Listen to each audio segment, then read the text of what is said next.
여러분, 그리스도인에게 가장 위험한 순간이 언제라고 생각하십니까? 삶의 고난이 찾아왔을 때, 육체적인 아픔이 찾아왔을 때 물론 위험할 수 있습니다. 그러나 많은 신앙의 고장들은 이렇게 말합니다. 정말로 위험할 때는 하나님 없이도 잘 되는 시간만큼 위험한 시간도 없다는 것입니다. 왜냐하면 그때 우리가 하나님을 찾지 않기 때문입니다. 신앙생활을 잘하는 한 청년이 있었습니다. 흠잡을 데가 없습니다. 교회 생활도 너무나도 잘하고요, 양육도 열심히 참여해서 듣습니다. 신앙이 자라나는 게 눈으로 보이기까지 합니다. 그런데 이 청년에게는 한 가지 근심이 있습니다. 바로 취업이 잘 안 된다라는 거였습니다. 어느 정도의 자기가 생각하는 기준이 있는데 취업을 시도할 때마다 잘 되지 않는 것입니다. 그러던 어느 날 자기의 마음에 쏙 드는 조건을 제시하는 회사에서 연락이 오게 됩니다. 바로 입사가 가능하고 연봉도 나쁘지 않습니다. 그런데 한 가지 문제가 있습니다. 그 문제는 주일 성수 등과 같이 신앙적으로 타협해야 하는 문제들이 있었다라는 겁니다. 그때 이 청년의 마음에 이런 생각이 올라옵니다. 지금은 어쩔 수 없지. 내가 지금 취업을 1년 동안 미루고 했는데 일단은 취업해야겠다. 하나님도 어떻게 해결해 주실 방법이 있지 않을까? 라는 마음으로 자기의 마음에 생각한 대로 그 길을 선택해 나갑니다. 취업도 되고 안정도 됩니다. 주위에서는 잘했다라고까지 말합니다. 그런데 시간이 지나면서 문제가 드러나게 됩니다. 어떤 문제가 드러났을까요? 네, 바로 하나님과 멀어지게 되는 것입니다. 그리고 나의 양심이 하나님을 향해서 나아가는 것이 아니라 더욱더 악랄해지는 것을 발견하게 되는 것입니다. 미래에 대한 두려움과 초조함으로 선택한 그 길에서 이 청년은 여러 가지 경험을 하고 이렇게 말합니다. 내가 미래에 대한 두려움 때문에 하나님의 뜻을 구하지 않고 선택한 것 같아요 라고요. 여러분, 우리는 하나님 앞에서 잘 살아가다가도 어느 순간 다른 길로 가게 될 때가 있습니다. 현실적인 이유로, 두려움으로 하나님이 싫어하실 것 같은 것을 알면서도 그 길을 걸어갈 때가 있습니다. 그런데 여러분, 우리가 잘 아는 다윗도 이 길을 걸었습니다. 여러분, 다윗은 어떤 사람입니까? 첫 번째로 우리가 잘 아는 대로 다윗은 블레셋의 그 장신의 장수 골리앗을 누구의 이름으로 물리쳤죠? 맞아요. 너는 칼과 창과 단창으로 나에게 나아오지만 나는 만군의 여호와의 이름으로 너에게 다가간다 라고 말하면서 그 왜소한 키, 그 10대 때의 나이로 물맷돌을 들고 골리앗을 쓰러뜨렸던 믿음의 사람이었습니다. 여호와 하나님의 능력을 믿었던 사람이었죠. 그리고 두 번째로 다윗을 보게 되면 다윗은 언제나 하나님께 기도하는 사람이었습니다. 언제나 어떤 일이 있어도 여호와께 묻는 사람이었습니다. 우리 사무엘상 23장 1절과 2절을 함께 읽도록 하겠습니다. 함께 읽겠습니다. 사람들이 다윗에게 전하여 이르되 보소서 블레셋 사람이 그 일날을 쳐서 그 타작마당을 탈취하더이다 하니 이에 다윗이 여호와께 묻자와 이르되 내가 가서 이 블레셋 사람들을 치리이까? 여호와께서 다윗에게 이르시되 가서 블레셋 사람들을 치고 그 일날을 구원하라 하시니. 아멘. 여러분, 이 당시 다윗의 상황이 어떠한 줄 아십니까? 도망자의 신세였습니다. 사울이 다윗을 죽이려고 합니다. 시기에 눈이 먼 사울이 다윗을 죽이려고 하는데 여전히 다윗은 도망자의 신세였겠죠. 그런데 다윗이 소식을 듣게 돼요. 내 민족이 저 적국 블레셋에게 약탈을 당하고 있다는 겁니다. 곡식을 약탈당하고 있다는 소식을 듣습니다. 근처에 있던 다윗은 마음이 불타기 시작했겠죠. 하나님의 백성이 적국한테 짓밟히고 있으니까 말입니다. 그래서 다윗은 하나님께 묻습니다. 기도합니다. 어떻게요? 하나님, 이 블레셋 사람들을 치리이까? 하나님, 내가 이전에 골리앗을 쳤듯이 내가 또 만군의 여호와의 이름으로 내가 이 블레셋을 치리이까? 그 곡식을 다시 찾아오리이까? 라고 묻습니다. 이에 하나님의 응답이 어떠합니까? 너는 가라. 내가 너의 손에 승리를 주겠다. 너의 손에 구원을 주겠다라고 말씀하십니다. 그런데 여러분, 부하들은 어땠을까요? 아니, 부하들은 여전히 두렵죠. 블레셋과 전쟁을 하게 되면 당연히 사울이 이것을 알게 될 것이고 사울이 또 자신들을 죽이러 올 것이기 때문입니다. 그리고 이 당시 다윗을 따랐던 사람들은요, 대략 400에서 600명 정도 되는데요, 이 사람들이 정규군이 아닙니다. 원통한 자고요, 빚진 자입니다. 환난당한 자들입니다. 그렇기 때문에 이 병사를 가지고 전쟁을 하는 것 또한 위협이 도살입니다. 부하들은 이렇게 말합니다.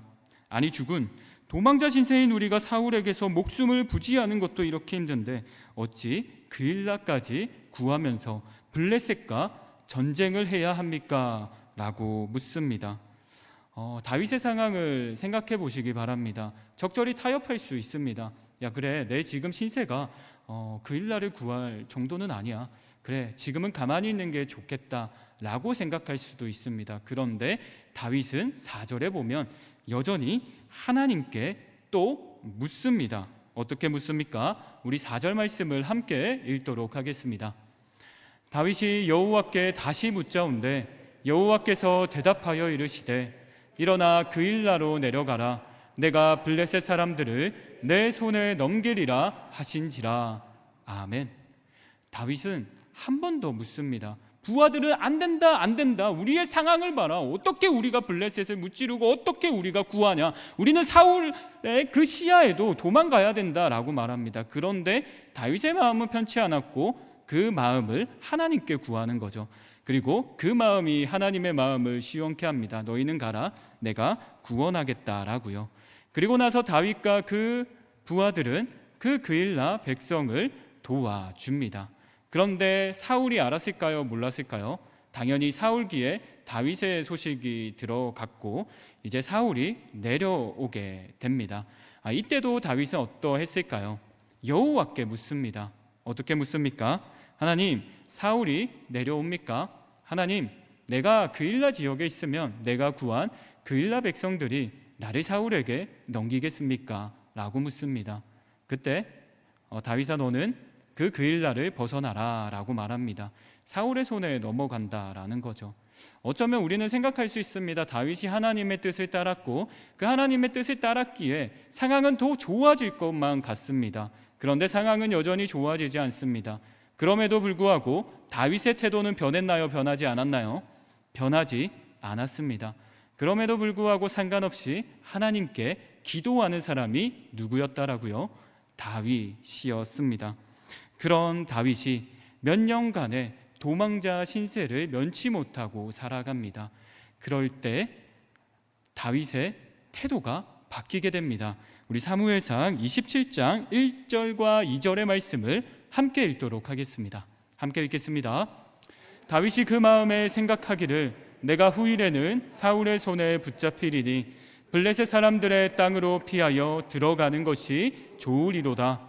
사울이 이스라엘 온 영토 내에서 다시 나를 찾다가 단념하리니 내가 그의 손에서 벗어나리라 하고 다윗이 일어나 함께 있는 사람 600명과 더불어 가드 왕 마옥의 아들 아기스에게로 건너가니라. 아멘. 네, 여러분 1절 상반절을 보게 되면 다윗이 이렇게 말합니다. 그 마음에 생각하기를. 다윗이 생각한 것입니다. 어떻게요? 후일에 내가 사울의 손에 붙잡히겠다. 이제는 더 이상 도망 다니지 못하겠다. 그래서 내가 어디로 가겠다라고 하나요? 바로 이스라엘의 적국인 블레셋 지역에 가겠다라고 합니다. 외적인 이유가 무엇인가요? 사울이 자신을 끊임없이 추격하기에 자신은 도망가겠다라는 것입니다. 그리고 근데 여러분들은 너무나도 잘 알고 있잖아요. 다윗이 어떤 사람입니까? 사무엘에게 이스라엘의 왕으로 기름을 부은 사람입니다. 약속의 말씀도 받았어요. 다윗아, 너는 이스라엘의 왕이 될 것이다 라고요. 그런데 그런 다윗이 이스라엘 땅을 벗어나서 블레셋 지역으로 갑니다. 어쩌면 블레셋 지역으로 갈 수도 있습니다. 그런데 중요한 것은요, 여호와께 항상 묻던 다윗이 여기서는 여호와께 묻고 결정을 하나요? 결정하지 않나요? 결정하지 않습니다. 자신이 보기에 옳은 대로, 자신이 생각하기에 괜찮은 대로 선택합니다. 그 결과가 어떠할까요? 우리 사무엘상 27장 4절 말씀을 함께 읽도록 하겠습니다. 함께 읽겠습니다. 다윗이 가드에 도망한 것을 어떤 사람이 사울에게 전하매 사울이 다시는 그를 수색하지 아니하리라. 아멘. 여러분, 다윗이 블레셋 지역으로 갑니다. 누구를 피해서요? 사울을 피해서 갑니다. 그리고 그 결과가 어떠한가요? 사울이 더 이상 다윗을 찾지 않습니다. 여러분, 다윗의 선택이 괜찮은 선택이었나요? 괜찮지 않은 선택이었나요? 이것만 보면 굉장히 괜찮은 선택인 것 같습니다. 다윗은 무려 1년 4개월 동안 평안함을 누립니다. 사울에게 더 이상 도망자 신세가 아니라는 거죠. 그런데 다윗은 그 블레셋에 머물면서 어떠한 행동을 취할까요? 하나님을 왕으로 모시던 다윗이 그 블레셋의 한 방백의 왕에게 나는 당신의 종입니다 라고 말합니다. 마음에 없는 소리라고 하더라도 하나님께 기름 부음을 받은 사람이 그 현실에 타협해 들어간 것입니다. 그렇습니다. 다윗의 그 시글락 1년 4개월의 평안은 믿음 위에 세워진 평안이 아니라 타협 위에 세워진 평안이었습니다. 그리고 우리는 보게 됩니다. 우리가 27장과 27장을 자세히 보면 하나님이라는 단어가 거의 등장하지 않습니다. 그런데요, 여러분, 이스라엘 땅에서 다윗이 도망 다닐 때 사무엘상 21장에서 26장의 말씀을 보게 되면 하나님의 단어가 자주 등장할까요? 등장하지 않을까요? 등장합니다. 그 척박한 상황 속에서 하나님을 의지하지 않고서는 살 수가 없거든요. 근데 시글락에 와서는 사울의 위협이 없어졌습니다. 그러다 보니까 다윗은 하나님을 찾지 않습니다. 그리고 우리가 시편을 보게 될 때에도 그 이스라엘 땅에서 도망칠 때 다윗은 명시적으로 시편을 여러 가지 짓습니다. 그런데 시글락에서는 명시적으로 보여지는 시편이 없습니다. 여러분, 이것이 무엇을 보여줍니까? 겉으로는 안정되어 있지만 속에서는 하나님과의 관계가 점점 멀어지고 있었던 상태가 어느 시기입니까? 바로 다윗이 시글락에 있었던 시기입니다. 평안한 것 같습니다. 문제가 없는 것 같습니다. 그러나 하나님을 사랑했던 다윗, 또한 하나님이 정말로 사랑해서 기름 부었던 다윗, 그 삶이 또한 어떻게 펼쳐질까요? 다윗은 이제 블레셋 땅에서 살다 보니까 그 블레셋과 이스라엘의 전쟁이 났을 때 다윗은 누구의 편에 서게 될까요? 바로 블레셋의 편에 서게 됩니다. 블레셋의 5가지 큰 도시의 방백들이 모였습니다. 이스라엘과 전쟁을 하기 위해서요. 다윗도 이제 자신의 족속과 전쟁을 해야 하는 절체절명의 순간에 서게 됩니다. 평안한 줄만 알았는데 하나님의 백성으로 살아갔던 다윗이 이제 자신이 지켰던 그 백성을 향해서 창과 칼을 들어야 되는 처지에 처하게 된 것입니다. 그래도 하나님의 은혜가 발동했을까요? 그 절체절명의 순간에 그 블레셋의 장수들이 말합니다. 아니, 다윗이 나중에 배신하면 어떡하냐? 전쟁에 나설 수 없다라고 말하고 다윗은 가까스로 다시 시글락 지역에 돌아오게 됩니다. 다윗은 시글락에서 너무나도 평안했습니다. 75km 되는 그 거리를 건너서 3일 만에 그 자신이 머무던 곳으로 돌아오게 됩니다.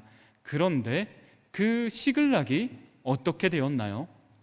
불탔다라고 되어 있습니다. 우리 사무엘상 30장 1절과 2절 말씀을 함께 읽도록 하겠습니다. 함께 읽겠습니다. 다윗과 그의 사람들이 사흘 만에 시글락에 이른 때에 아말렉 사람들이 이미 네겝과 시글락을 침노하였는데 그들이 시글락을 쳐서 불사르고 젊거나 늙은 여인들은 한 사람도 죽이지 아니하고 다 사로잡아 끌고 자기 길을 갔더라. 아멘. 여러분, 시글락에 도착한 다윗은 어떠한 상황에 마주하게 됩니까? 시글락이 모두 불탔다라고 하고 있습니다. 그리고 거기에 있던 늙은 여인과 젊은 여인, 그리고 그 뒤의 구조들을 보게 되면 그 부하들의 아내와 자녀들, 또 다윗의 아내들도 아말렉 자손에게 붙잡혀 갑니다. 이때 어떤 말씀이 있냐면 4절을 보게 되면 그 부하들과 다윗이 울 기력이 없도록 소리내어 울었다라고 합니다. 여러분, 이거는 단순한 슬픔이 아닙니다. 더 이상 울 힘조차 남아있지 않은 완전히 무너진 상태입니다. 아내와 자녀들이 없습니다. 가족들이 모두 없어졌습니다. 여러분은 삶의 희망을 그 속에서 그 당장 발견할 수 있겠습니까? 모두 다 눈물을 흘리며 통곡하고 있습니다.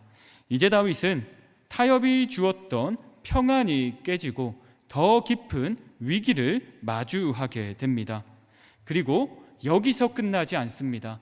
그 이스라엘 광야를 돌아다니면서 600명과 동고동락했습니다. 목숨을 나누면서, 목숨을 서로 지켜주면서 함께 기도하면서 살았던 그 600명이 다윗을 향해서 돌을 듭니다.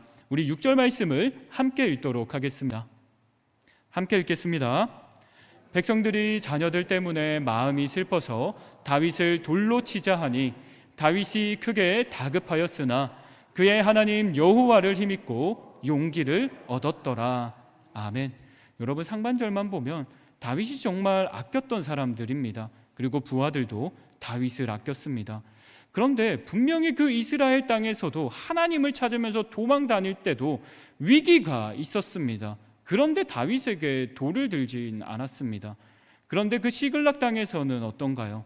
하나님의 임재를 성경 속에서는 찾아볼 수가 없습니다. 그러한 상황 가운데서 부하들은 위기를 마주하자 그 모든 질타를 누구에게 하고 있나요? 그들이 따랐던 리더 다윗에게 하고 있습니다. 돌멩이를 듭니다.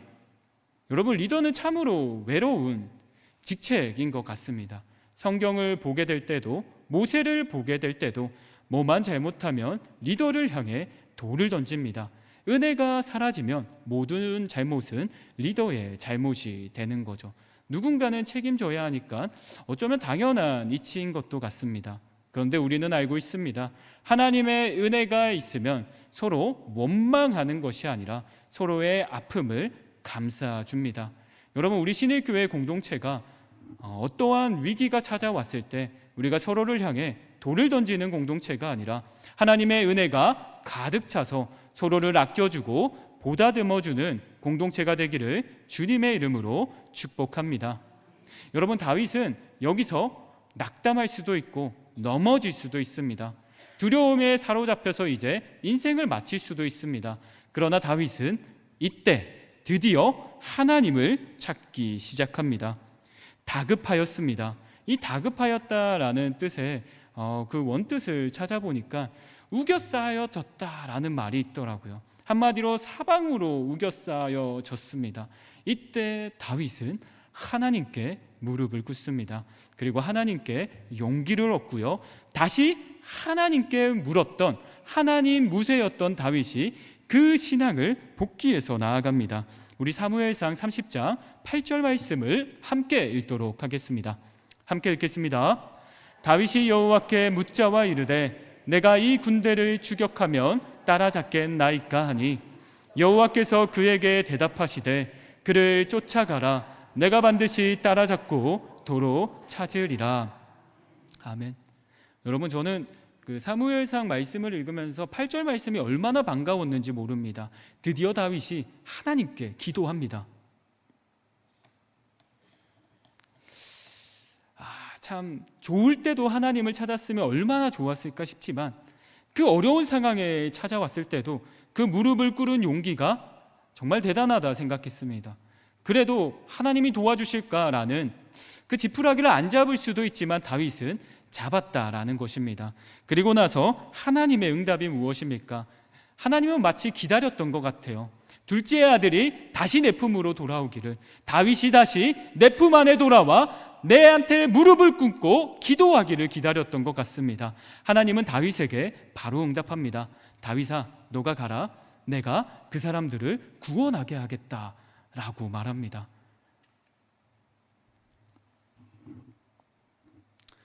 다윗은 옛날에 신앙의 경험들이 또 지나갔을지 모르겠습니다. 그래, 나는 하나님 안에 있을 때 가장 평안한 사람이야. 내가 시글락이라는 좋은 곳에 있어서 내가 평안을 누리는 것은 내 스타일도 아니고 그리스도인의 자세도 아니라는 것을 다윗은 알게 된 것이죠. 그리고 하나님께 묻고 나아갑니다. 그리고 하나님이 말씀해 주신 대로 다윗은 어떠한 복을 누릴까요? 우리 19절 말씀을 함께 읽도록 하겠습니다. 함께 읽겠습니다. 그들이 약탈하였던 것 곧 무리의 자녀들이나 빼앗겼던 것은 크고 작은 것을 막론하고 아무것도 잃은 것이 없이 모두 다윗이 도로 찾아왔고. 아멘. 그리고 20절을 보게 되면 양과 가축들을 전리품으로 가지고 오게 됩니다. 하나님은 더 크게 다윗에게 허락해 주셨다라는 거죠. 그런데 여러분, 이거는 따라오는 겁니다. 우리가 주목해야 하는 것은 무엇일까요? 다윗이 다시 하나님께 무릎을 꿇었다라는 것입니다. 그냥 형식적으로 무릎을 꿇은 것이 아니라 자신의 모든 것을 내려놓고 하나님을 주인으로 모신다라는 무릎 꿇음 기도였다라는 것입니다.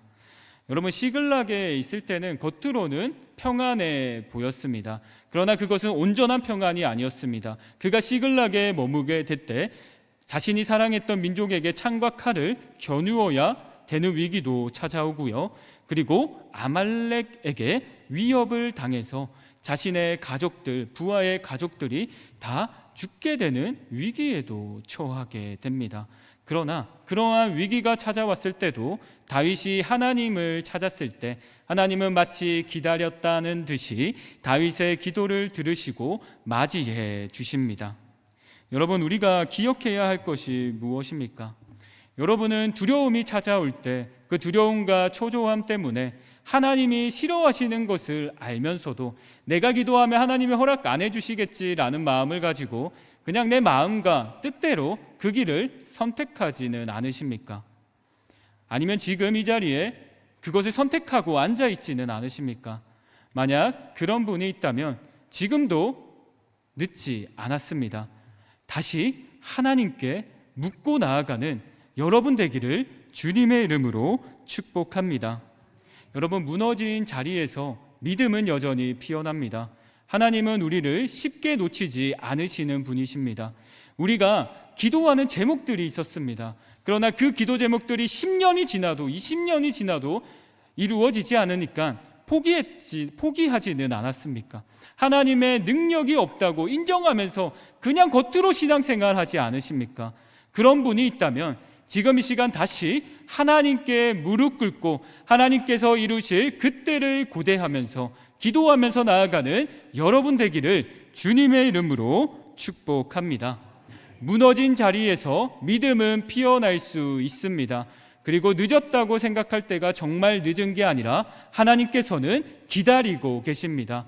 우리가 신앙생활할 때 형식적으로 신앙생활하는 게 아니라 매사에 하나님께 기도하고 하나님의 은혜에 감격해서 나아가 하나님께 세상에 삶의 예배를 올려드리는 여기에 모인 모두 되기를 주님의 이름으로 축복하며 우리 함께 통성으로 기도하도록 하겠습니다. 우리 통성으로 기도하실 때는 첫 번째로는 우리가 들은 말씀을 가지고 기도하도록 하겠습니다. 하나님, 내가 이전에는 하나님께 항상 물으면서 나아갔습니다. 그러나 하나님, 지금 나의 모습을 바라볼 때는 내가 하나님께 기도하지 않고 살아가지는 않는지요.